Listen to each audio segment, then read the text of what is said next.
अस्सलाम वालेकुम नाज़रीन, मैं हूं आपका मेज़बान खालिद जमील और आप देख रहे हैं प्रोग्राम मुकदमा अवाम का। पाकिस्तान के 14वें सदर आसिफ अली जरदारी साहब मुंतखब हो गए और उन्होंने 411 वोट हासिल किए। उनके मद्दे मुकाबिल महमूद खान अचकजई 181 वोट हासिल कर सके। नए सदर मुमलिकत जो है वो सियासत के अंदर मुफाहमत की अलामत समझे जाते हैं और कहा जाता है कि वो पाकिस्तान की सियासत में अगर कोई मुफाहमती अमल को आगे बढ़ाना हो तो टास्क जरदारी साहब को दे दिया जाना चाहिए। अगरचे उनके पुराने इत्तेहादी और PDM के सरबराह मौलाना फजल रहमान साहब मुफाहमत नहीं बल्कि मुफादात की सियासत के बादशाह उनको कहते हैं, लेकिन क्या जो पाकिस्तान का ये मौजूदा इस वक्त सियासी सेटअप है जिसकी इलेक्शन के ऊपर हज़ार सवाल खड़े हैं और क्रेडिबिलिटी पाकिस्तान के अंदर भी बाहर भी इसके ऊपर बहुत बड़ा सवालिया निशान मौजूद है, ऐसे हालात में ऐवान सदर क्या मुफाहमती सरगर्मियों का मरकज़ बनेगा और क्या पाकिस्तान में ये मुफाहमत की सियासत को दोबारा से शुरू करके आगे बढ़ाया जा सकेगा या हालात यूं के तू रहेंगे जैसे पिछले 2 सालों से थे। ये एक बुनियादी सवाल है जिसके ऊपर हम बातचीत करेंगे।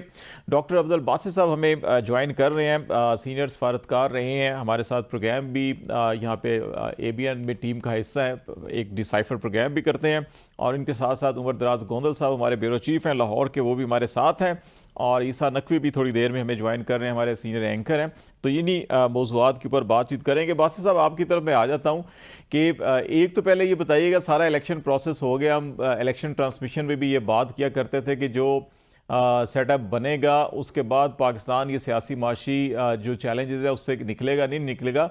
अब इलेक्शन हो गया, जितने सवालात इसके ऊपर खड़े हुए हैं और इलेक्शन कमीशन के फॉर्म 45 भी वेबसाइट के ऊपर आ गया और वो बजाते खुद एक पिंडोरा बॉक्स खुला है। इसके बाद अब आप हुकूमत साजी का अमल भी आलमोस्ट आज मुकम्मल हो चुका, सदर साहब का हलफ उठा के हमारे सदर में आ जाएंगे, तो अब आप आगे बढ़ता हुआ पाकिस्तान कैसे देख रहे हैं इन सारे हालात में? जी बिस्मिल्लाहिर्रहमानिर्रहीम, बहुत शुक्रिया खालिद जमील साहब। देखिए, ये सवालात तो रहेंगे और पाकिस्तान की तारीख की बदकिस्मत ये है कि हर इलेक्शन के बाद इस किस्म के सवालात आते ही रहे हैं, चाहे वो 2013 का इंतखाबात हों, 2018 के हों और अब 2024 के। लेकिन इस बार कुछ कदरे ज़्यादा है, मामलात बिल्कुल सामने आ रहे हैं, शवाहिद के साथ सामने आ रहे हैं। तो आपने बिल्कुल सही फरमाया, जहाँ तक कि हुकूमत की क्रेडिबिलिटी का ताल्लुक है, अंदरूनी तौर पे तो वो रहेगी, लेकिन मैं नहीं समझता कि इसका बाहर की हुकूमतों पे कुछ खास फर्क पड़ने वाला है। और जो IMF का भी रिस्पॉन्स भी आया वो भी आपने देखा है, जो इमरान खान के खत के हवाले से था। तो बाहर की दुनिया तो पाकिस्तान के साथ इंगेज करेगी। अलग बात है कि डायस्पोरा जो पाकिस्तानी है उसमें चूंकि PTI की खास और वहाँ पे एक सपोर्ट है, तो मुमकिन है कि हमारी जो सफारत हैं उनको उनके लिए काम करना भारत कुछ कदर मुश्किल होगा। पाकिस्तान के अंदर हालात का जहाँ तक ताल्लुक है, जब आसिफ जरदारी साहब 2008 में सदर बन के आए थे उस वक्त हालात मुख्तलिफ थे और आज 2024 में मुख्तलिफ हैं। उस वक्त उनकी अपनी हुकूमत थी, अपना ही वज़ीर आज़म था और मैं चूँकि खुद उस ज़माने में वज़ारत ख़ारजा का तर्जुमान था तो मैं बहुत करीब से मैंने इनको देखा काम करते हुए। इस तरह प्रेसिडेंसी में सारी एक्टिविटी हुआ करती थी बुनियादी तौर पर, और वो एक लिहाज से सारा जितना भी काम होता था वो प्रेसिडेंसी से ही हुआ करता था। अब चूंकि कोalition गवर्नमेंट है, शहबाज शरीफ साहब जो हैं प्राइम मिनिस्टर हैं और सदर साहब आसिफ जरदारी हैं, मुफाहमत की सियासत अपनी जगह पे, लेकिन मेरा ये ख्याल है कि इन दोनों की जो है नजरें वो 2032 पे होंगी, क्योंकि जरदारी साहब तो चाहेंगे कि जिस तरीके से 2032 में बिलावल प्राइम मिनिस्टर बन जाएं और शायद शहबाज शरीफ साहब, मैं ये तो नहीं कहता कि हमजा के बारे में सोचेंगे, लेकिन जरूरत तो यही है कि वो मरियम नवाज शरीफ साहब को प्रमोट करेंगे किसी न किसी तरीके से। तो यहाँ तक तो मफाहमत की बात है, ये चलता रहेगा मामला। मतलब इसमें ऑब्वियसली दूसरे स्टेक होल्डर्स भी हैं, वो भी इनको चलाएंगे किसी न किसी सूरत में। इंतखाब बुनियादी तौर पर मफादात की सियासत ही है। मैं नहीं समझता कि जरदारी साहब जो है, क्योंकि सदारत जो है वफाक की अलामत है, तो क्योंकि ये पॉलिटिशियन है टू द कोर, तो इनके लिए बड़ा मुश्किल होगा कि चीज़ों को एक लिहाज से फरीक बने बगैर चीज़ों को देखने की जो सलाहियत होती है, मेरे ख्याल में शायद बहुत मुश्किल हो। तो कहीं ना कहीं शहबाज शरीफ साहब को भी या हुकूमत जो मुस्लिम लीग की है उनको भी प्रॉब्लम्स होंगे। कहीं ना कहीं प्रॉब्लम्स आएंगे, लेकिन मैं देख रहा हूँ कि शायद चीजें ठीक तरीके से चल पड़े। लेकिन बहरहाल दोनों के जो ऑब्जेक्टिव्स हैं, लॉन्ग टर्म ऑब्जेक्टिव्स पॉलिटिकल हैं, और वो शायद कहीं ना कहीं बीच में से कुछ ना कुछ प्रॉब्लम्स कभी ना कभी पैदा हों। लेकिन क्योंकि तारी साहब को मालूम है कि उनके इंटरेस्ट में भी यही है, और चूंकि उन्होंने सदर रहना है 5 साल के लिए, हुकूमत तो फिर भी तब्दील हो सकती है, और किसी मौके पे अगर प्रेशर बहुत बिल्ड हुए तो फिर वोट ऑफ कॉन्फिडेंस का भी कहा जा सकता है शहबाज शरीफ को कि आप लें, बट वो एक एक्सट्रीम सिचुएशन है, उस वक्त तक शायद बात ना पहुंचे। मेरा अपना ख्याल है कि अगर पीटीआई की जानिब से बहुत ज्यादा रेजिस्टेंस ना हुई तो ये 5 साल सही निकल जाएंगे। आपका ख्याल है कि रेजिस्टेंस नहीं होगी, या क्योंकि केपी और बलूचिस्तान में हम देखें तो ये एक गठजोड़ हमें नज़र आ रहा है पॉलिटिकली। चकजई साहब को प्रेसिडेंट का कैंडिडेट बनाना, कौम परस्त जमातें, बलोच जमातें जितनी भी हैं वो भी एहतजाज के लिए तैयार हैं, JUI तैयार है।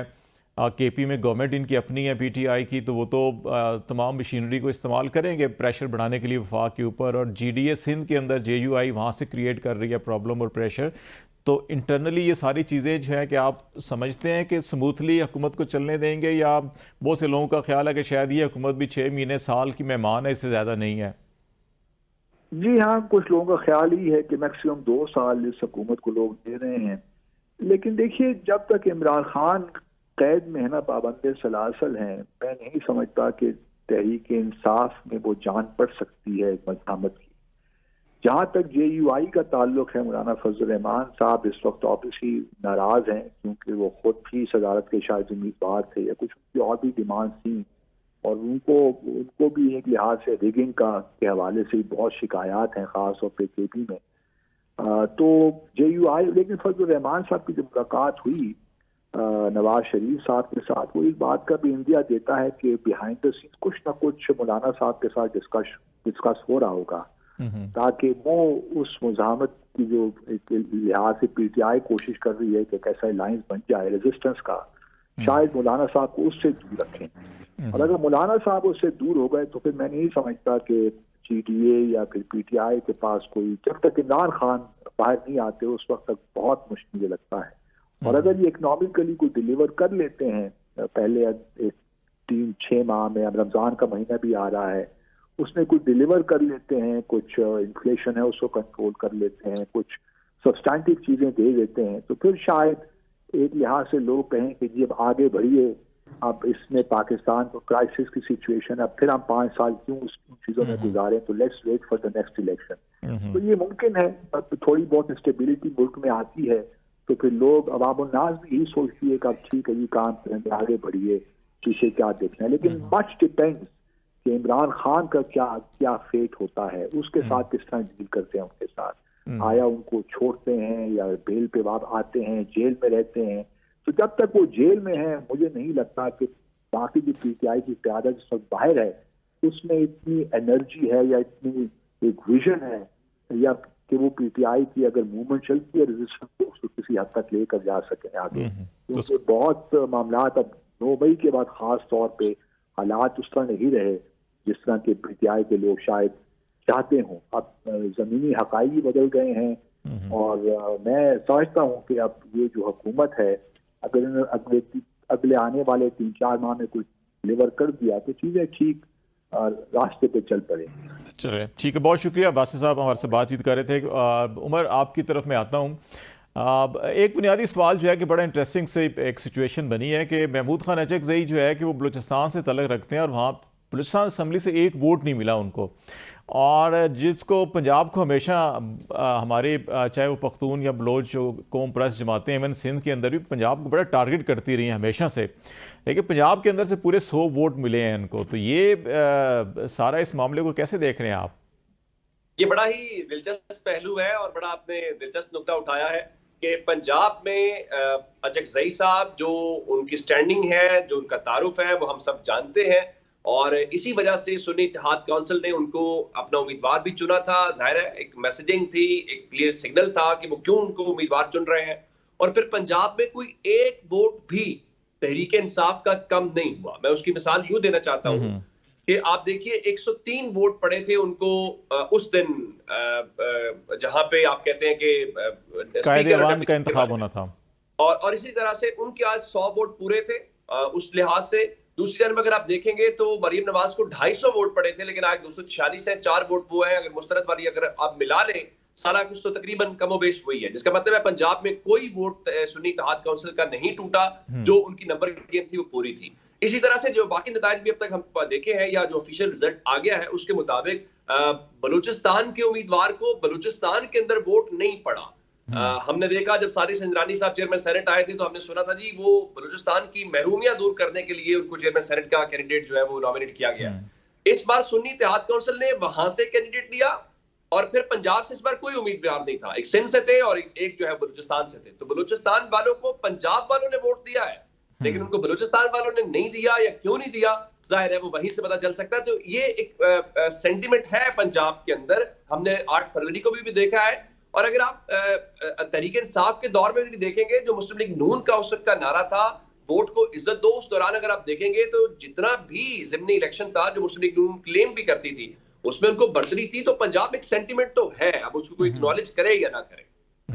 अच्छा, एक चीज़ ये बताइएगा, जो मैं बासित साहब से भी पूछ रहा था कि ये जरदारी साहब जो है मुफाहमत की सियासत के गुरु समझे जाते हैं, ये इस वक्त मौजूदा हालात में जरदारी साहब कोई किरदार अदा कर सकते हैं? बैकग्राउंड में लाहौर में भी कुछ दिन क़याम उन्होंने किया, इस्लामाबाद में मुलाकातें करते रहे हैं और उनकी कोशिश रही है। तहरीक इंसाफ को भी कह रहे थे अगर आप आते हैं तो हम आपको वोट देने के लिए तैयार हैं प्राइम मिनिस्टर के लिए। तो आप समझते हैं कि सियासी कशीदगी को कम करने के लिए जरदारी साहब कुछ रोल प्ले कर सकते हैं या करेंगे? देखिए, ये सबसे इंपॉर्टेंट चीज है जिसके ऊपर हम सब नजर भी रखे हुए हैं। आज अली हैदर गिलानी से भी ये सवाल इस किस्म के हुए, फिर मरियम अज़मा बुखारी ने जब गुफ्तगू की उनसे भी ये सवाल हुआ। पहले जो कुछ होता रहा तो ये कहते रहे कि हमारा उसमें किरदार नहीं है। अब पंजाब हुकूमत, खासकर पंजाब में कल तहरीक इंसाफ ने एहतजाज की कॉल दी हुई है। अब कल जो गिरफ्तारियां होंगी या जो कुछ भी होगा उसमें पीपल्स पार्टी बराबर की शरीक तस्वुर की जाएगी, या फिर आप पंजाब काबीना का हिस्सा होंगे तो जो कुछ होगा उसमें पीपल्स पार्टी भी उतनी ही शराकतदार है। अब इस सारी सूरत हाल में जब एक पॉलिटिकल लीडर जो है वो जेल के अंदर है और फिर पंजाब के अंदर खवातीन जेलों के अंदर है, कारकुनान जेलों के अंदर है, और पीपल्स पार्टी का जब माजी में क्लेम रहा हो कि हमारे दौर में देखें जी कोई सियासी कैदी नहीं रहा, अब जब आपके पॉलिटिकल वर्कर्स नवाज शरीफ के मुकाबले में लड़ने वाली डॉक्टर यास्मीन राशिद जेल में है, हमजा शहबाज के मुकाबले में लड़ने वाली आलिया हमजा जेल में है, और बहुत सारी मिसालें दी जा सकती हैं। तो ऐसे में पाकिस्तान पीपल्स पार्टी समझ ये नहीं आ रही, जो अगर आप उनकी गुफ्तगू भी सुने, आया उन्होंने गवर्नमेंट का रोल प्ले करना है तो गवर्नमेंट का रोल प्ले करना है तो फिर ये सारा अपने ऊपर मलबा लेना पड़ेगा और ये मानना पड़ेगा कि उसमें उनकी मर्जी भी शामिल है और वो बिल्कुल जो कुछ हुकूमत कर रही है वो उनके साथ है। दूसरी जानिब वो ऑपोजिशन वाला और उसूली स्टैंड भी लेना चाहते हैं, वो जमहूरियत पसंदी, इंसानी हुकूक, उसके ऊपर वो लेक्चर्स भी देना चाहते हैं। लेकिन पीपल्स पार्टी के लिए अब ये तफरीक मुश्किल हो जाएगी। मैं उसकी एक मिसाल देता हूँ। अभी हम चेरिंग क्रॉस पे आए पंजाब असेंबली से निकल के, तो पीपल्स पार्टी के जाले वहां पे जश्न मना रहे थे, आतिशबाजी हो रही थी, नारे वारे लग रहे थे। आज कोई दफा 144 नहीं थी, लेकिन कल आपका मुखालिफ या ऑपोजिशन जब करेगी तो फिर 144 ले आते हैं। चले, ऐसे में क्या पीपल्स पार्टी खामोश रहेगी या पीपल्स अपना पार्टी किरदार अदा करेगी और बोलेगी कि ये नहीं होना चाहिए जिसका वो माजी में दावा करते रहे? ईसा नकवी ने हमें ज्वाइन किया, बहुत शुक्रिया ईसा। जरा आपसे भी लेना चाह रहे हैं कि सदर मुमलकत आसिफ अली जरदारी साहब दूसरी बार सदर मुंतखब हुए और 14वें सदर होंगे पाकिस्तान के। ये जो सारा इस इलेक्शन के ऊपर एक बहुत बड़ा सवालिया निशान है क्रेडिबिलिटी का, और इवन अभी भी जब ये मुंतखब हुए हैं तो इलेक्शन कमीशन के अपने इलामियों में कहा गया है कि 92 जो इलेक्टोरल कॉलेज की सीट्स हैं वो अभी वेकेंट हैं, वो खाली हैं। और फिर ये इलेक्शन हुआ और फिर बहुत से अभी मुमकिन है इलेक्शन ट्रिब्यूनल से फॉर्म 45 के नतीजे में बहुत से और माइनस हों। तो एक तो ये क्रेडिबिलिटी का सवाल इसके ऊपर बहुत बड़ा सा होगा, नंबर 1। और नंबर 2, जरदारी साहब जो मुफाहमत की सियासत के अलमबरदार समझे जाते हैं, तो वो क्या कोई अपना किरदार अदा कर सकेंगे इस सियासी कशीदगी को कम करने में और मामलात को आगे ले जाने में? देखिए, दोनों सवालों को सेपरेटली डील करने की जरूरत है। पहली बात ये कि जरदारी साहब मुफाहमत के बादशाह कहलाते हैं, तो वो कुछ कर सकेंगे या नहीं। ये जो भी करना था मुफाहमत करने की, आपको पॉलिटिकल टेम्परेचर्स को डाउन करना था, एक ऐसा माहौल बनाना था कि जहां पर बकाए बांधने के जो असूल है, म्यूचुअली को एग्जिस्ट करना हमारे जो मुख्तलिफ पार्टीज है, 8 फरवरी से पहले का काम था।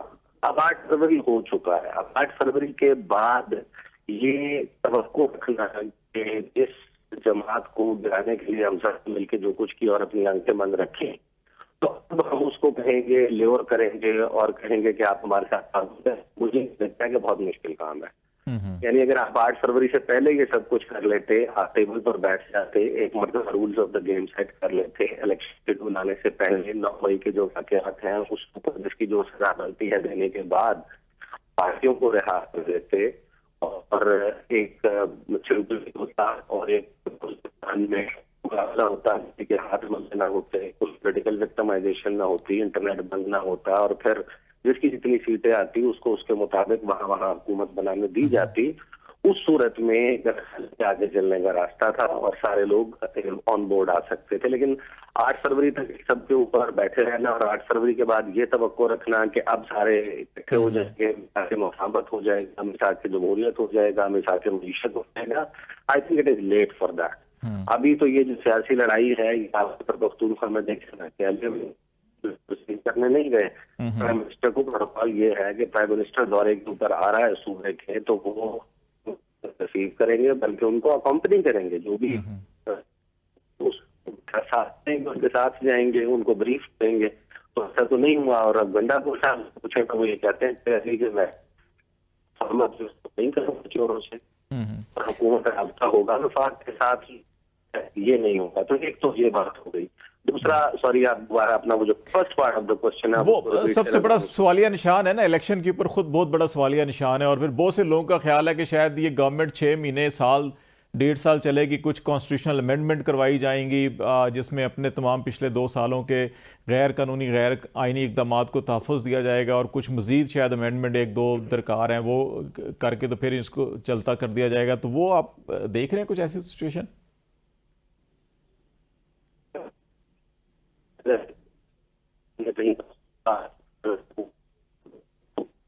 वो देखा ऑन ग्राउंड जैसे किसी के जहन में नहीं है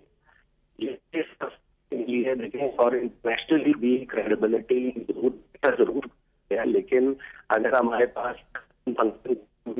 एहतजाज नहीं हो रहे होते, अदालतों में बहुत ज्यादा मुकदमात नहीं होते और कोई हड़तालें नहीं हो रही होती, प्रोटेस्ट नहीं हो रहे होते, कार्य सरकार चल रहा है और आपकी कमेटियां फंक्शनल है, आपका हर इजलास पोस्टपोन नहीं करना पड़ रहा है किसी एहतजाज की वजह से और हुकूमत जो है वो काम करती हुई नजर आ रही है, तो फिर क्रेडिबिलिटी वाला सवाल सानवी है। इंटरनेशनली भी जब किसी हुकूमत ने आपके साथ डील करना है तो उन्हें इस बात से प्रॉब्लम नहीं है, गर्ज नहीं है कि कौन सा चेहरा है, उनके ये फेवरेट्स नहीं होते, उनको एक अप एंड फंक्शनिंग पार्लियामेंट चाहिए होती है, एक अप एंड फंक्शनिंग हुकूमत चाहिए होती है जिसके साथ वो डील करें।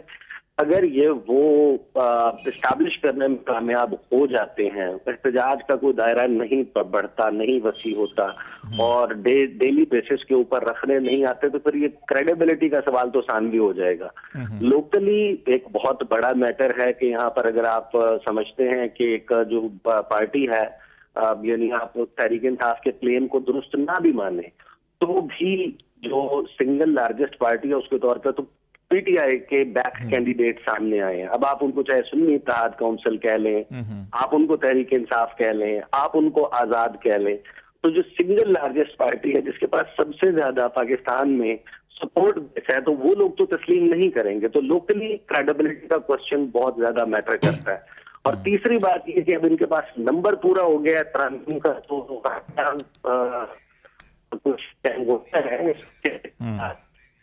ये मामला नहीं है जहाँ तक आप बात कर रहे हैं, सिर्फ सुईज के बिकने का नहीं है, बहुत कुछ है ऑन द IMF ने जो अब आपके साथ डील करना है उसमें बहुत कुछ करवाना है। उसमें आपके देखें अभी काबीना तश्कील नहीं पाई और वज़ीर आज़म साहब 3-4 मीटिंग कर चुके हो, हर मीटिंग का दुबल ये है कि कौन सी चीज कब कैसे जल्दी बेचनी है। इंटरप्राइजेज ये एक बहुत बड़ा मसला है पाकिस्तान का और सिल्वर अब आप उसको बेचने आए हुए हैं जिसके आप अच्छी डील है ना, फिर आप कैसे करें जो भी निजकारी करनी है। फिर उसके बाद मामला पेंशन का भी है, सरकारी मुलाजमीन की तादाद है, मामला कुछ महकमों को जम करने का खत्म करने का भी है, फिर मामला जो है वो 18वीं के हवाले से भी कुछ चैंग हुई है, बहुत सी चीजें रिवर्स होती है। वो रिवर्स किस तरीके से होनी है और आपका जो बजट है। ये सारे चैलेंजेस बिल्कुल रहेंगे हुकूमत के लिए भी। आप डिस्टॉर्शन भी थोड़ी सी हो रही है ईसा आपकी आवाज़ में, तो बहुत शुक्रिया आपका ईसा नकवी और उमर दराज गोंदल, आपका भी बहुत शुक्रिया। ब्रेक लेते हैं, ब्रेक के बाद वापस आते तो कुछ लीगल और कॉन्स्टिट्यूशनल इशू जो सारे के सारे सदारती इलेक्शन से भी और पाकिस्तान के सियासी निज़ाम से जुड़े, उससे बात करेंगे। हमारे साथ रहिएगा।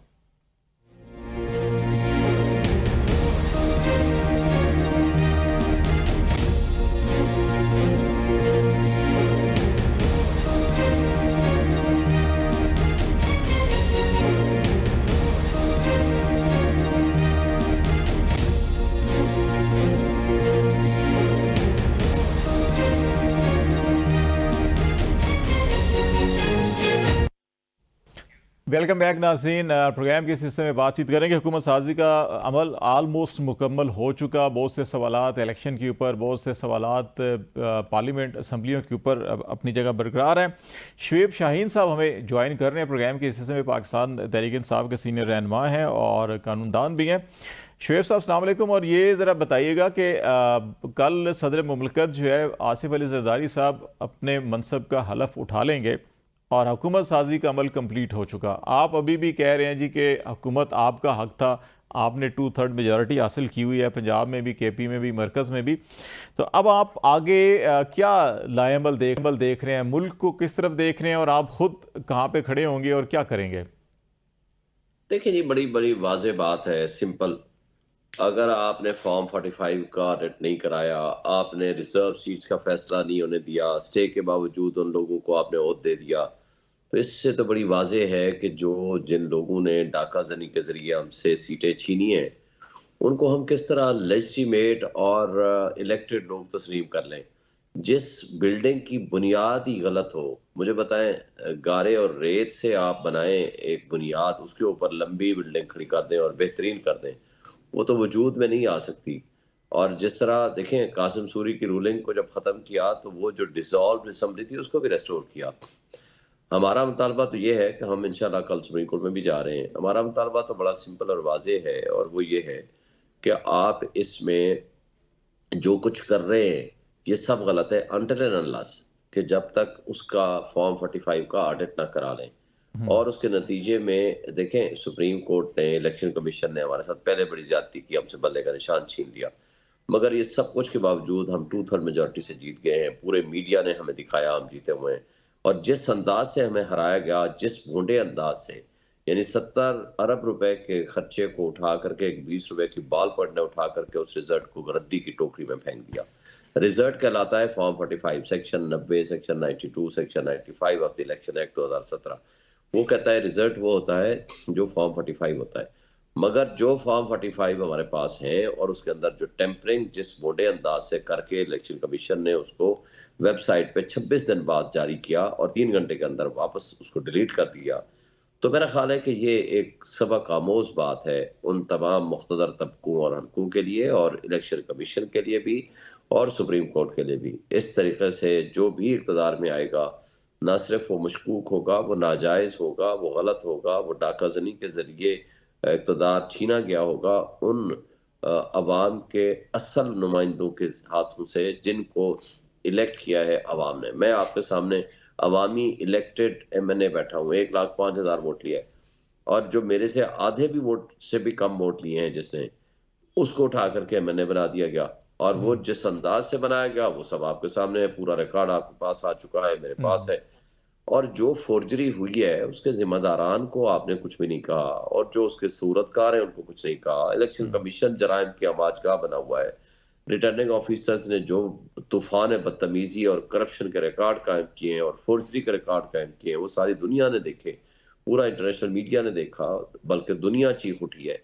तो इस तरीके से बनने वाली हुकूमत क्या सियासी इस्तेकाम लाएगी? अच्छा, दो चीज़ें शुएब साहब, इसमें दो चीज़ सवाल पैदा हो रहे हैं। एक तो डस्का इलेक्शन मेरे जहन में आता है, गालबन फरवरी 2021 का था, और उसमें 20 पोलिंग स्टेशन पे नताइज में ताख़ीर हुई थी, और फिर उसकी इंक्वायरी हुई और 60 अफसरों के खिलाफ कार्रवाई का हुक्म भी दिया गया था। और दूसरा, अभी आपने कहा सुप्रीम कोर्ट कल जा रहे हैं, आप क्या इंडिविजुअली जा रहे हैं या आपकी पार्टी जा रही है, और पिटीशन क्या है, आपकी प्रे क्या है उसमें? हम उसमें कलेक्टिव सतह पे जा रहे हैं, उसमें हम भी पार्टी बनेंगे, लेकिन हम कलेक्टिव एक ऑर्गेनाइज्ड रिगिंग जो हुई है उसके खिलाफ जा रहे हैं। कि जी आप जुडिशल कमीशन बना के फॉर्म 45 की ऑथेंटिसिटी चेक करें और उसके नतीजे में जिन्होंने फोर्जरी की है उनके खिलाफ एक्शन भी लें और उन लोगों को रिलीफ भी दें जिन लोगों को ओरिजिनल फॉर्म 45 के मुताबिक वो जीते हुए हैं। तो ये सारी चीजें हम लेके सुप्रीम कोर्ट के पास पूरी एविडेंस के साथ जा रहे हैं और जो फॉर्म 45 फोर्ज बनाया है इन्होंने और वो भी उसका सबूत हमारे पास अब आ चुका है, चूंकि उन्होंने वेबसाइट पर डाला तो हमने इमीडिएटली उसको डाउनलोड कर लिया। तो हमारे पास ओरिजिनल और इनके डाउनलोडेड जो इनके वाले फॉर्म है उनका तकाबुल हम सामने रख रहे हैं और हमारे पास सारा रिकॉर्ड और एविडेंस मौजूद हो चुकी है। इनके पास देखें, जब झूठ होता है तो उसके पाँव नहीं होते। एक खाने में उन्होंने अगर फोर्जरी करके बढ़ाया तो दूसरे खाने में वही पुराना रहने दिया। फिर उसी तरह की हरकतें उन्होंने फॉर्म 46 के साथ की हैं। 46 सारे के सारे गड़बड़ है, 2 नंबर है।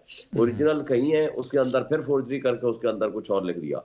यानी अगर फॉर्म 1500 जारी हुए हैं तो उनके रिकॉर्ड के मुताबिक यानी बैलेट पेपर अगर उनके रिकॉर्ड को तस्लीम किया जाए तो 1800 जा बनते हैं। कोई चीज नहीं है जो सीधी हो।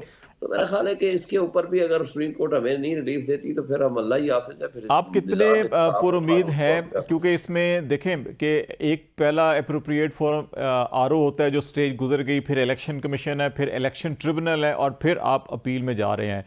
तो आप समझते हैं कि ये 184(3) के तहत आप जाएंगे? और दूसरा जो है कि क्या सुप्रीम कोर्ट ये भी कह सकती है कि आपने पहले तमाम अप्रोप्रिएट फोरम क्यों नहीं यूटिलाइज किया, आप डायरेक्ट यहाँ पे आ गए हैं? देखिए, मोस्टली तो हम रिटर्निंग ऑफिसर से एग्रीव थे, उनको भी लिख के दिया। जैसे मेरा हल्का है, हमने इलेक्शन कमीशन को भी लिख के दिया, पूरा एविडेंस भी दिया हमने। तो उसमें बल्कि रिटर्निंग ऑफिसर इसने इलेक्शन कमीशन ने 11 तारीख को रोक दिया था, प्रोसेस कंसोलिडेशन ही ना करें, रोक दें, फॉर्म 48 ही जारी ना करें। और वो रिटर्निंग अफसर ने भी हमें लिख के दे दिया, ओरिजिनल हमारे पास मौजूद है और उसको मानता भी है, मगर रात को नोटिफिकेशन जारी हो जाता है। तो इनकी मिली भगत तो सबके सामने है। और फिर उसके बावजूद उनको पर्सनली तलब किया, ये किया, वो किया, लेकिन कहा कि जी जाए ट्रिब्यूनल चले जाए। देखिए, ट्रिब्यूनल में भेजने का मकसद तो और कोई नहीं है सिवाय इस बात के कि इनको लंबा किया जाए और इस इलेजिटिमेट जो हुकूमत है उसको ब्रीदिंग स्पेस मिल जाए और वो मजीद हुकूमत करके तो लोगों के ऊपर और जुल्म ढा सकें और लोगों के साथ ज्यादतियां कर सकें और मजालिम ढा सकें और जबर और खौफ की फिजा पैदा करके अपने इलेजिटिमेट गवर्नमेंट को अपने उसको कर सकें। अच्छा, एक आखिरी चीज़ आपसे ये पूछना चाहूँगा कि सदर ज़रदारी साहब को एक मुफाहमती सियासतदान समझा जाता है कि वो हमेशा मुफाहमत के रास्ता निकालते हैं। बहुत से लोगों का ख्याल है कि अवान सदर में जब वो होंगे तो शायद हेड ऑफ स्टेट के तौर के ऊपर तमाम सियासी जमातों को बिठा के इस क्राइसिस से निकालने का शायद वो रास्ता निकल आएंगे। तो क्या आप उनके अगर कोई ऐसा इनिशिएटिव होता है तो आप उसका हिस्सा बनेंगे? पहली बात तो यह है कि जिस बुनियाद के वो इमारत के ऊपर बैठने जा रहे हैं, जिसकी बुनियाद ही चोरी, डकैती और फ्रॉड पे मबनी हो, उसकी उनको खुद को नहीं पता, तो उस पे उनको बैठना चाहिए। तो इसलिए उनकी एक डिसऑनेस्टी और अखलाकी कमतरी सबकी पब्लिक के सामने है। मेरा नहीं ख्याल कि उनमें ये कैपेसिटी है। हाँ, सिर्फ एक फायदा उनको हो गया है, वो ये हो गया है कि उनके खिलाफ जो बिलियंस ऑफ रुपीज के और मनी लॉन्ड्रिंग के करप्शन केसेस हैं वो रुक जाएंगे और उनकी वजह से बाकी भी बेनिफिशियरी हो जाएंगे। और वो 5 साल बाद कल क्या किसने क्या देखा, पिछले सारे केसेस, पिछली दफा जब सदर बने थे वो सारे केसेस रुक गए थे और रिकॉर्ड सारा जला दिया या गुम कर दिया या गायब करा के अपने आप को बरी करा लिया। और यही काम वो यहाँ देखें, उन्होंने इसका कीमत जो अदा की है, एस्टेब्लिशमेंट के कठपुतली को उठाकर पूरा बलूचिस्तान दे दिया और अपना नाम इस्तेमाल करा दिया। आगे चेयरमैन सेनेट भी मेरा ख्याल है को इसी तरह कराएंगे और जो सदारत थी वो उसके बदले में ले ली, लेकिन वो सिवाय अपनी करप्शन के पैसे को बचाने और झूठ का सहारा लेने के और मेरा नहीं ख्याल कि हमें और कुछ नहीं कर सकेंगे। चले, बहुत शुक्रिया शोएब शाहीन साहब, आपका बातचीत करते पाकिस्तान तहरीक इंसाफ के सीनियर रहनुमा। सियासी सूरत हाल के हवाले से ब्रेक लेते हैं, ब्रेक के बाद वापस आएंगे तो बलूचिस्तान और KP की क्या सूरत हाल है वहाँ से कुछ इनपुट लेंगे। हमारे साथ रहिएगा।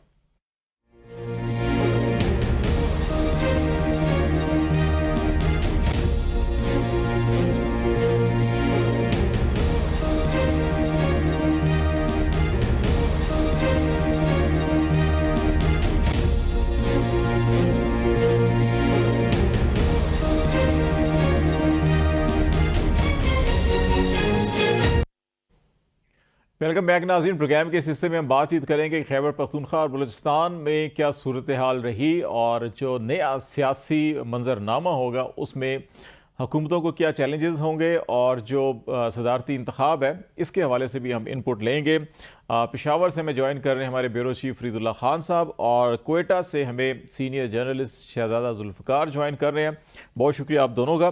मैं ज़रा कोयटा चलता हूँ। शहजादा साहब, आपकी तरफ पहले आ जाते हैं कि ये अचकज़ई साहब का तल्लक बलूचिस्तान से था। आज इलेक्शन मुकम्मल होने के बाद उन्होंने दबे दबे लफ्ज़ों में गिला भी किया कि मेरा तल्लक बलूचिस्तान से था, लेकिन बलूचिस्तान असम्बली से मुझे एक वोट भी नहीं मिला। और फिर डॉक्टर मालिक साहब का भी तस्करा किया उन्होंने कि कल तक तो हमारे साथ थे, वोट देने की उन्होंने यकीन दहानी कराई थी, लेकिन शायद फिसल गए। तो ये अचकज़ई साहब के साथ बलूचिस्तान असम्बली ने क्या किया कि वो तो बलूचिस्तान के थे, तो इतना तो ख्याल रखता आप? बलूचिस्तान से बलूचिस्तान नेशनल पार्टी ग्रुप ने बाकायदा ऐलान किया। नेशनल पार्टी का मेरे नज़र से नहीं गुजरा कि उन्होंने ऐलान किया नहीं किया, लेकिन ऐलान किया, उनको एश्योर किया होगा।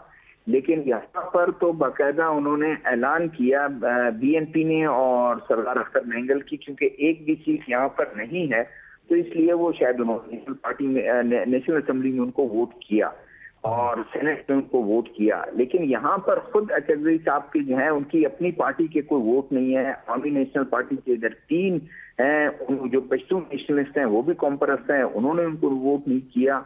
और बाकी तो पीपल्स पार्टी और नून लीग बिल्कुल उसमें थे, बाप भी उनके साथ थे, कॉम्परसों ने भी उनको वोट नहीं किया। और मजमूई तौर पर उनको 47 वोट मिले। और बाकी उनके नेशनल पार्टी के वो उन्होंने नहीं किया, बल्कि अचकज़ई साहब ने ये भी दावा किया, डॉक्टर साहब से भी मैं कांटेक्ट करने की कोशिश कर रहा था आपके प्रोग्राम से पहले, कि अचकज़ई साहब ने दावा किया है कि उनकी पार्टी के 2 सेनेटर्स ने जो है वो अकरम ने और पाइन जो ने हमें वोट किया है, मुझे वोट किया है। और उन्होंने मुझे कह भी दिया कि आप मीडिया के सामने कहें। तो मालिक साहब अवेलेबल नहीं थे। मैंने कोशिश बहुत की कि उनसे मैं बात कर लूं, उनसे पूछ लूं कि आपके पार्टी ने जो है इधर वोट नहीं किया और उधर सेंटर में जो है आपकी पार्टी स्प्लिट है, कोई क्या है जी। अच्छा, एक चीज़ जो हमें फरीद आपसे भी मैं चाहूँगा इसके ऊपर कमेंट करें कि अचकज़ई साहब ने भी इस चीज़ को रिकग्नाइज़ किया कि ये पहला मौका है कि जब कोई वोट की खरीद फरोख्त शायद नहीं हुई है, और जितने जितने पार्टी पोजीशन नज़र आ रही थी तमाम सूबों के अंदर, उतनी ही पार्टी पोजीशन रिफ्लेक्ट कर रही है इस वोटिंग के अंदर भी। वरना माजी में ख़ास तौर के ऊपर बलूचिस्तान केपी के ऊपर बड़ी उंगलियां उठती थी कि यहाँ पे सबसे ज़्यादा वोट की खरीद फरोख्त होती है, क्योंकि वहाँ वन वोट ही कॉस्ट होता है बलूचिस्तान में, और यहाँ भी जो है कि ग़ालिबन 3 के करीब शरह बन रही है। तो ये आप समझते हैं कि हेल्दी साइन है इस तमाम प्रोसेस के अंदर?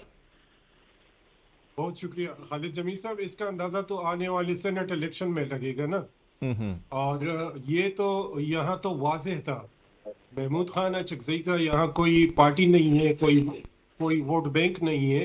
और इसके बावजूद वो जो पीटीआई ने सुन्नी इत्तेहाद कौंसिल के प्लेटफॉर्म से जो उनको नामजद किया था, तो जो वोट मिले थे वो पीटीआई ही के वोट मिले हैं, पीटीआई ही के लोग मिले हैं। तो और अगर मतलब वोट इधर उधर होने की बात है तो ये एक ऐसा मौका था कि इस वक्त ये पॉसिबल ही नहीं है। और सबको पता था कि मेजॉरिटी जो है 91-92 जो chief minister, speaker, deputy speaker का इंतखाब हुआ था, तो इतनी ही वोट उनको भी मिले थे। इसमें एक सिर्फ वोट जो है वो मुस्तरद हुआ है, बाकी जो 91 वोट हैं वो उनके नॉमिनी को मिले हैं। और जो आसिफ अली जरदारी हैं उनको अपोजिशन के वोट जो पीपल्स पार्टी ANP और उसके JUI ने बाइकाट किया। लेकिन जो चीज़ मैंने यहाँ असेंबली में इस इलेक्शन के दौरान देखा खालिद जमील साहब, ये कोई अच्छी साइन नहीं है, खासकर बलूचिस्तान में और पुख्तनख्वा में जो कुछ हो रहा है। तो मेरे ख्याल में मुस्तकबिल में इसके बहुत बुरे नताइज इन दोनों सूबों के अवाम को भुगतना पड़ेगा। आप जो साइन किया, मतलब जिस किस्म का एहतजाज हो रहा है, जिस किस्म का रवैया है गैलरीज में और ऐवान के अंदर, वो या इससे हटकर कोई बात करना चाह रहे हैं? खालिद जमील साहब, जिस तरह है जब से हुकूमत बनी है यहाँ और फिर कैबिनेट बनी है, उस वक्त से जो हम मुश्किलात देख रहे हैं, एक तो ये है कि 2 साल जो PDM की हुकूमत थी, फिर उसके बाद जो कंटिन्यू किया निगरान सेटअप ने, तो जितनी मुश्किलात यहाँ पैदा हुई हैं उसकी वजह से यहाँ पे गुर्बत में बेइंतहा इजाफा हुआ है। और बहुत सारी चीज़ें हम देख रहे हैं बिजली के बिल, गैस के बिल और इसी तरह जो अखराजात हैं आम आदमी की मुसलसल वो, और उसकी वजह सिर्फ ये है कि ये जो चीज़ें हैं इससे जो बदअमनी है उसमें इजाफा होगा। और ये जो दोनों सूबे हैं पुख्तनख्वा और बलूचिस्तान, खासकर इनके जो रिसोर्सेज हैं, आहिस्ता आहिस्ता कल बात हो रही थी उससे अली अमीन गंडापुर से, तो वो यही कह रहे थे कि अगर वफाकी हुकूमत IMF से बातचीत कर सकती है तो हम मिन्नत करके, मेरे साथ वो बातचीत नहीं कर रही हैं जो हमारे पुख्तनख्वा के जो बकायाजात हैं 1510 अरब रुपए जो सिर्फ बिजली के खालिस मुनाफे के हैं, वो पैसे न दे। बेशक मुझे मेरे यहाँ के जो सारिफीन हैं बिजली की और गैस की, उन पैसों से उन लोगों को रिलीफ दे दे, सब्सिडी न दे, लेकिन उन चैलेंजेस की तरफ आते हैं। मैं जरा शहजादा साहब की तरफ एक चीज़ जो है कि डिस्कशन ये हम ले लें कि ये शहजादा साहब KP असम्बली बलूचिस्तान असम्बली में बड़ी उंगलियां उठाई जाती रही हैं कि यहाँ पे वोट बिकता है, सेनेट के इलेक्शन हो या इवन सदारती इलेक्शन भी। इस दफ़ा जो है कि हमें नज़र आ रहा है कि जो पार्टी पोजीशन है वही रिफ्लेक्शन है सदारती इलेक्शन में भी। फरीदुल्लाह साहब का ख्याल है कि शायद सेनेट के इलेक्शन में डिफरेंट सिचुएशन हो सकती है KP के अंदर। आप क्या देख रहे हैं कि बलूचिस्तान में क्या सूरत हाल होगी? देखिए, बलूचिस्तान तो बहुत आगे है इसमें। यहाँ बिकते हैं वो जो क्या कहते हैं होलसेल वाली बात है। इतना ज्यादा बलूचिस्तान के जो हमारे MPs हैं उन्होंने अपने आप को कि हम लाख करोड़ों रुपए खर्च करके आते हैं, यही मौका है हम थोड़ा सा पैसा वापस कमाएं, यही एक मौका है। तो वो उसमें छूट मिल जाती है उनको। और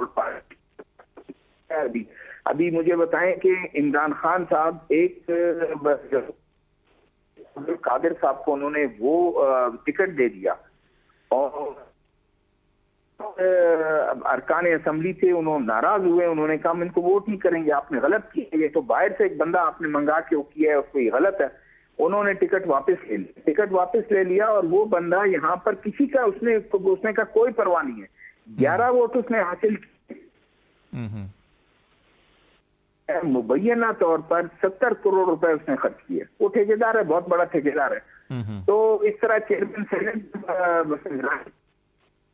40 करोड़ रुपए उन्होंने खर्च किए। अहमद खान उनका जो पार्टनर है ठेकेदार, उसने 35 करोड़ खर्च किए है। और ये कोई जफी छुपी बात नहीं है। असेंबली में डिस्कस नेक्स्ट डे होता है, एक दूसरे को उंगलियां उठाई जाती हैं कि पैसे एक से ले लिया आपने, वोट दूसरा कर दिया, उसने बोली ज्यादा दे दी, इस तरह की सूरत होती है। अच्छा, अभी जो ये इलेक्शन के बाद धांधली के इल्ज़ामात हैं, KP में गवर्नमेंट जो है वो अपोजिशन की गवर्नमेंट है जो इस पूरे इलेक्शन को तस्लीम नहीं कर रहे। पंजाब के हवाले से जो नेशनल असम्बली की नशिस्तें उस पर भी बड़ी वो एहतजाजी तहरीक की बात कर रहे हैं, और JUI और अचकज़ई और जो इनके साथ बाकी जमातें हैं वो भी कह रहे हैं जी कि हम एहतजाज में जाएंगे। तो आप देख रहे हैं कि बलूचिस्तान में आने वाले दिनों के अंदर कोई इस किस्म की हलचल होगी? अभी वहाँ पे पहले ही वो मिसिंग पर्सनस का मामला अल्लाह अल्लाह करके कुछ 4-5 महीने बाद ये चमन बॉर्डर खुला है, उधर भी शायद एहतजाज कम हुआ है। तो दोबारा आप समझ रहे हैं कि पोलिटिकली इस किस्म की एक्टिविटी जो है इसको डिस्टर्ब कर सकती है सिचुएशन को? देखिए, यहाँ पर तो इलेक्शन इस तरह से हुए हैं, बल्कि पूरे मुल्क में हुए हैं। यहाँ तो हमेशा आप देखें कि जब भी कोई लॉ एंड ऑर्डर का बहुत बड़ा मसला होता है,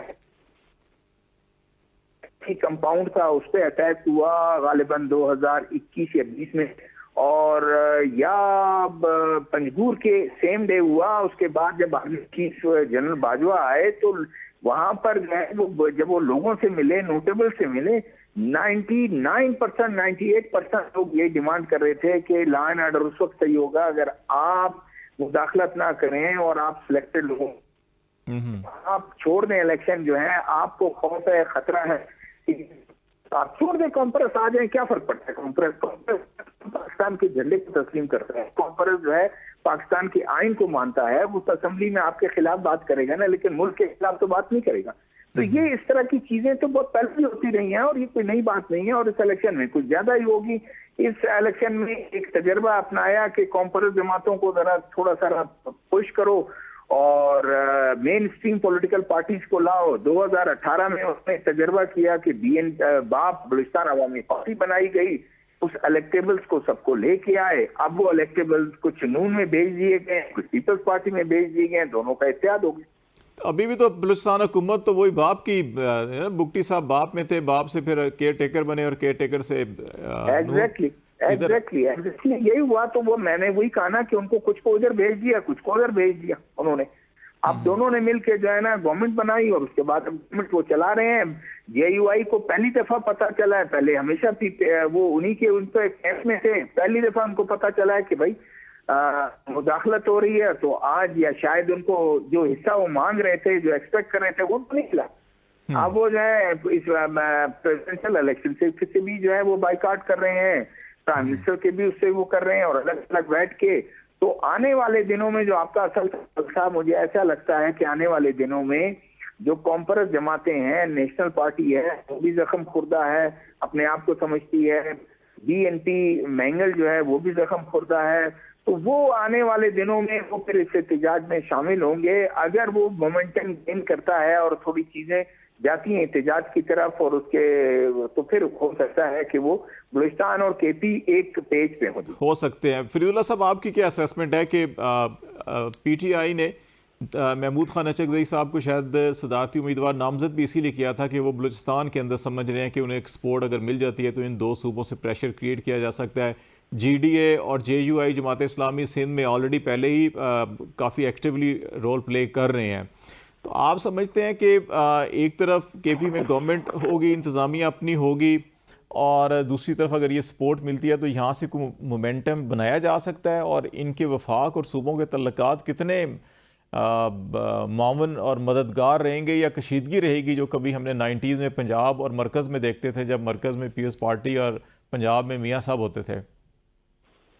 जी खालिद जमील साहब, मैं थोड़ा सा जो ये इलेक्शन है इससे थोड़े दिन पहले जो अवामी नेशनल पार्टी के सूबाई सदर हैं वो बलूचिस्तान में उन्होंने मख्की काम परस जितने भी हैं उनसे मुलाकातें की हैं और एक स्ट्रेटजी ये बना रहे हैं, लेकिन अभी ये खुल के सामने नहीं आ रहे हैं।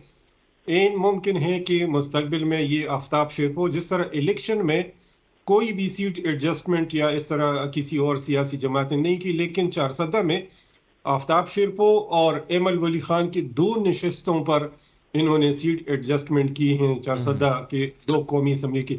मुझे ऐसा लग रहा है कि ये बहुत ज़्यादा स्लो एंड स्टडी इस पे काम करेंगे, और ये आगाज़ होगा बलूचिस्तान से, क्योंकि वहाँ इन्होंने राब्ते किए हैं, और उसके बाद फिर जो पुख्तनख्वा के आफ्ताब शेरपो का ग्रुप है, या वहाँ पे महमूद खान अचकज़ई या दीगर जो कम परस्त जमातें हैं, या सिंध में जो आपने जिक्र किया, तो मेरा ख्याल है कि जो जेयूआई है वो आहिस्ता आहिस्ता। लेकिन खालिद जमील साहब, एक मसला ये यहाँ पे पुख्तनख्वा में ये है कि कल से पीटीआई यहाँ पे एहतजाजी मुजाहरे शुरू कर रहे हैं और उसकी कॉल दी है, और चीफ मिनिस्टर उसकी वो करेंगे, लेकिन साथ में ये तभी इनको कामयाबी होगी जब ये जितनी भी जमातें हैं जिनको आउट किया गया है, मसलन ये आफ्ताब शेरपो की कौमी वतन पार्टी है या जमात इस्लामी है, जेयूआई है, जिनके साथ कमिटमेंट की गई थी और वो वादे निभाए नहीं, और जो बिल्कुल कंप्लीटली मतलब 3 सीटें जमात इस्लामी ऑलरेडी जीत चुकी थी प्रोविंशियल असेंबली की, और रिकाउंटिंग में उनके जो हैं बिल्कुल 0 हो गई। तो आहिस्ता आहिस्ता इन लोगों को बिल्कुल दीवार से लगाया गया है, और अब इनके पास एक ही रास्ता है। लेकिन खालिद जमील से एक और बात, यहाँ जब इवन आज ही जो इलेक्टेड एमपीएस है गैर यकीनी सूरत हाल का सामना कर रहे हैं, और उनका ये कहना है कि ये जो सेटअप है ये ज्यादा अरसा नहीं चलेगा, ये हर जगह पे ये हाल है, मरकज में भी ऐसा है। एक आखिरी चीज़ आप दोनों से मैं पूछना चाह रहा हूँ कि जरदारी साहब को मुफाहमत का एक गुरु कहा जाता है कि जो हमेशा मुफाहमत की सियासत करते हैं, तो आप क्या समझते हैं कि जरदारी साहब के सदर बनने के बाद ये जो सारे चैलेंजेस हैं, सियासी भी माशी भी, तो क्या वो ऐवान सदर को एक मुफाहमती मरकज़ बना सकते हैं कि सबको इकट्ठा करके कोई ऐसी सिचुएशन निकालें कि ये सारे हालात ना हो जिसका हम खदशे का इजहार कर रहे हैं? आप फरीद साहब पहले आप कर लें, फिर शहजादा साहब से बात कर लेते हैं। खालिद साहब, मेरे ख्याल में मामलात इतनी गंभीर हो चुके हैं कि ये उसकी बस की बात नहीं है। इलेक्शन के दिन, इलेक्शन से पहले जो कुछ किया जा रहा था, एक सियासी जमात के लीडरशिप को या उनके रहनुमाओं के हाथ पीछे बांध दिए गए और दूसरों को खुला छोड़ दिया। एक तरफ मुकदमे दर्ज किए जा रहे थे और दूसरी तरफ मुकदमे और केसेस खत्म किए जा रहे थे। आम आदमी भी समझता है कि ये क्या हो रहा है और किस तरफ हम जा रहे हैं। जो IMF के साथ डील हो रही, उसका फायदा न बलूचिस्तान को है न पुख्तनख्वा को है। तो आम आदमी जो है मुश्किलात का सामना कर रहा है और मेरे ख्याल में इस तरह की हुकूमत, ये अपनी हुकूमत बचाएंगे या फिर ये IMF के साथ डील करेंगे या फिर आवाम के मसाइल हल करने के लिए इकदाम करेंगे। तो मेरे ख्याल में मैं नहीं देखता कि मुफाहमत हो सकती है। ये कामयाब होंगे। शहजादा जुल्फ़िकार साहब, आपका क्या ख्याल है कि जरदारी साहब कामयाब होंगे कि तमाम सियासी जमातों को ऐवान सदर में इकट्ठा कर सके? हेड ऑफ स्टेट होता है, जो प्रेसिडेंट होता है, आर्म फोर्सेस का सुप्रीम कमांडर भी होता है, तो वो क्या कोई ऐसा रोल प्ले कर सकेंगे कि ऐवान सदर से कोई मुफाहमत की तहरीक शुरू हो और ये हालात ना पैदा हो जिसका हम खदशे का इजहार कर रहे हैं और फिर कोई रास्ता निकाला जा सके? देखिए, डिपेंड करता है, ये डिपेंड करता है तहरीक जो भी है कि इन्होंने क्या करना है। आज पाकिस्तान में और उससे पहले की सिचुएशन में बड़ा फर्क है। माशी तौर पर बड़ी नाजुक दौर से जो को ये देखना होगा कि कन्फ्रंटेशन में हम कितना जा सकते हैं, कितने कन्फ्रंटेशन, हमारा मुल्क कितना कन्फ्रंटेशन अफोर्ड कर सकता है। क्या उस कन्फ्रंटेशन में हुकूमत गिराव पुलिस, जुलूस, बंद, हड़ताल और ये तमाम चीजें होंगी जिससे इन्वेस्टर नहीं आएगा, इन्वेस्टमेंट नहीं आएगी, जिसमें तरक्की काम रुक जाएंगे, जिसमें लोगों की जिंदगी महाल हो जाएगा।